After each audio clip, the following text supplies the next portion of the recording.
नमस्कार दोस्तों, आज मैं आपको होम्योपैथिक मेडिसिन सल्फर के बारे में जानकारी दूंगा। सल्फर का कॉन्स्टिट्यूशन बताऊंगा कि सल्फर का पेशेंट कैसा दिखता है और सल्फर के क्या है प्रमुख लक्षण की सिम्टम्स। और आज मैं इतनी अच्छी तरीके से आपको समझाऊंगा कि बहुत आसानी से, बहुत बड़ी मेडिसिन है होम्योपैथी में सल्फर, वो आपको आसानी से समझ में आएगी और याद हो जाएगी। अगर आप ये वीडियो लास्ट तक देखते हैं तो सल्फर आपको फिर कभी नहीं भूलेगा और कभी भी आपके पास कोई पेशेंट आएगा सल्फर का तो आप तुरंत पहचान जाएंगे, सल्फर देंगे और उसे तुरंत आराम लग जाएगा। मैं डॉक्टर विक्रम, आपका मेरे चैनल में बहुत बहुत स्वागत है। तो चलिए शुरू करते हैं।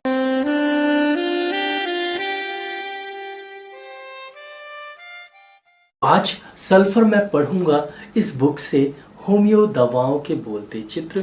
लेखक कह रहे हैं कि ये है मिस्टर सल्फर। मिस्टर सल्फर ये है, आपको पिक्चर दिख ही रही होगी, इस बुक में पिक्चर भी बनी रहती है।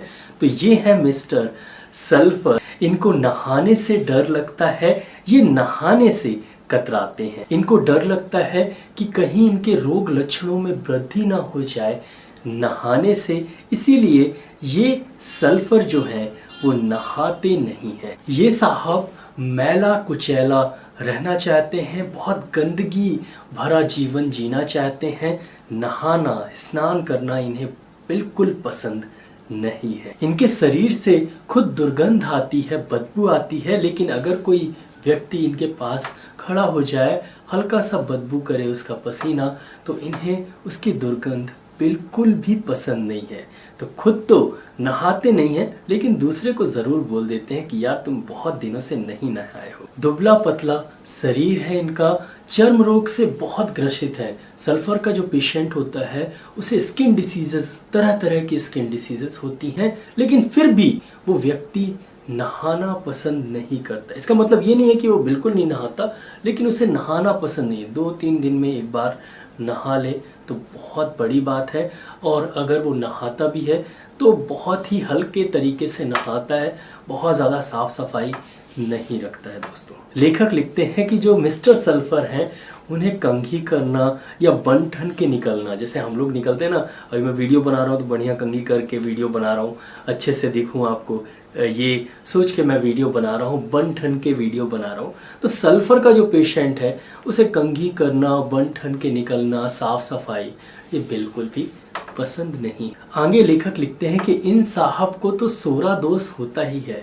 सल्फर एक बहुत ही इफ़ेक्टिव, बहुत ही बड़ी एंटीसोरिक मेडिसिन है, किंग ऑफ एंटीसोरिक मेडिसिन। और आगे लिख रहे हैं कि आप बड़े ही स्वार्थी स्वभाव के होते हैं। सल्फर का पेशेंट बहुत ही स्वार्थी होता है और स्वयं को वो महान समझता है, अपने से बड़ा वो किसी को नहीं समझता। आप उसे जितना भी समझा लें, सुन लेंगे, लेकिन वो अपनी ही करेंगे, अपने से महान किसी को भी वो नहीं समझते हैं। आगे लेखक लिख रहे हैं कि रात में सल्फर के पेशेंट को उनके रोग और लक्षण सताते हैं, मतलब नाइट में उन्हें एग्रावेशन होता है। जैसे कि अगर सल्फर के पेशेंट को कोई चर्म रोग है, मान लीजिए कि एक्जिमा है और खुजली होती है, दिन भर खुजली नहीं होगी, रात में बहुत तेज खुजली होगी और बहुत ज़्यादा खुजली होगी। आगे लेखक लिखते हैं कि इन साहब को हाथ पैर में जलन की भी शिकायत होती है।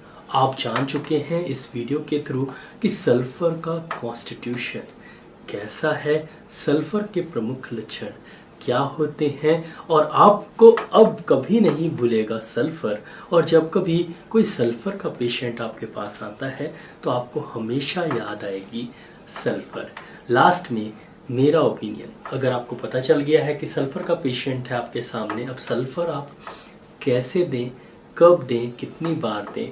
देखिए दोस्तों, सल्फर एग्रावेट करती है, इसलिए आपको हायर पोटेंसी में सल्फर नहीं देना चाहिए। खासकर कॉन्स्टिट्यूशन मेडिसिन अगर आप दे रहे हैं, लग रहा है कि सल्फर का पेशेंट है, तो आप एक काम कर सकते हैं, या तो आप 30 CH में दीजिए, या तो आप 0/1 में दीजिए। 0/1 में देंगे बहुत ही अच्छे रिजल्ट्स मिलेंगे, और इसे आप रिपीट भी कर सकते हैं, पेशेंट को बार बार भी दे सकते हैं। तो सल्फर या तो आप 30 CH में दीजिए या तो 0/1 में दीजिए। हायर पोटेंसी में जैसे कि 1 m, 10 ml शुरुआत में बिल्कुल मत दीजिएगा। पहले आप 30 CH से चालू करिए, 200 CH में जाइए, फिर 1 ml में जाएंगे तो ज़्यादा बेटर रहेगा, या आप 0.1 सल्फ़र देंगे तो ज़्यादा बेटर रहेगा। सल्फ़र बहुत ज़्यादा रिपीट भी नहीं करिए। अगर कॉन्स्टिट्यूशन मेडिसिन है, आपको पता है कि सल्फ़र ही मेडिसिन है पेशेंट की, तो सल्फ़र 30 आप 2 बूंद पिलाइए वहीं पर क्लिनिक पर, और 2 बूंद जो है वो 10-15 मिनट बाद 2 बूंद और पिला दीजिए बस। मतलब सिंगल डोज देनी है। उसके बाद आपको पेशेंट को 10 दिन बाद बुलाना है, उसके लक्षण पूछने हैं और उस आधार पर देख के कि पेशेंट कितना ठीक है, और उसके आधार पे आप समझिए कि रेपिटेशन ज़रूरी है कि नहीं है। अगर मेडिसिन परफेक्ट है तो रेपिटेशन बिल्कुल ज़रूरत नहीं पड़ेगी, और पेशेंट धीरे धीरे धीरे ठीक होता जाएगा, और आपको दोबारा सल्फ़र 30 देने की भी ज़रूरत नहीं पड़ेगी। लेकिन हो सकता है कि 3-4 महीने में आपको एक बार सल्फ़र 30 और देने की ज़रूरत पड़ जाए। अगर फिर लगता है कि 30 नहीं 200 देना है, तो वो भी आप सिंगल डोज देंगे अगर कॉन्स्टिट्यूशन मिलता है। मतलब जो मैंने सिम्टम्स बताए हैं, आपको लग रहा है कि सल्फ़र का पेशेंट है, तो बिल्कुल रिपीट मत करिए, सिंगल डोज दीजिए, बहुत ही अच्छे रिजल्ट्स आपको मिलेंगे। तो ये था मेरे तरफ से ओपिनियन। सल्फ़र बहुत ही बड़ी पॉलीक्रिस्ट मेडिसिन है, और सल्फ़र आपको आज से हमेशा याद रहेगी, और ये वीडियो आपके लिए बहुत ही फ़ायदेमंद होगा, ऐसा मैं समझता हूँ, आशा करता हूँ। दोस्तों आशा करता हूँ कि आपको ये वीडियो अच्छा लगा हो। अगर अच्छा लगा तो प्लीज़ वीडियो के नीचे एक लाइक का बटन देंगे, तो उसको दबाना बिल्कुल भूलिएगा। यहाँ पर एक रेड कलर का सब्सक्राइब का बटन दे गया है। तो ऐसे ही होम्योपैथिक रिलेटेड मेडिसिन, होम्योपैथी की डिसीज़ रिलेटेड और अलग अलग तरह के वीडियोस, अच्छे वीडियोस, नॉलेजेबल वीडियोस देखने के लिए सब्सक्राइब करिए और बेल आइकन ज़रूर दबाइए। नोटिफिकेशन नहीं आएगा तो सब्सक्राइब करने का कोई मतलब नहीं निकलता है। ऑल नोटिफिकेशन ज़रूर दबाइएगा। इस वीडियो को शेयर ज़रूर करिए, खासकर जिन्हें होम्योपैथी से लगाव हो उन्हें ज़रूर शेयर करिएगा। और साथ ही साथ मैसेज सेक्शन है, तो आप और हम बात कर सकते हैं। आप मैसेज सेक्शन में जाके मैसेज करिए, मैं रिप्लाई करने की पूरी कोशिश करूँगा।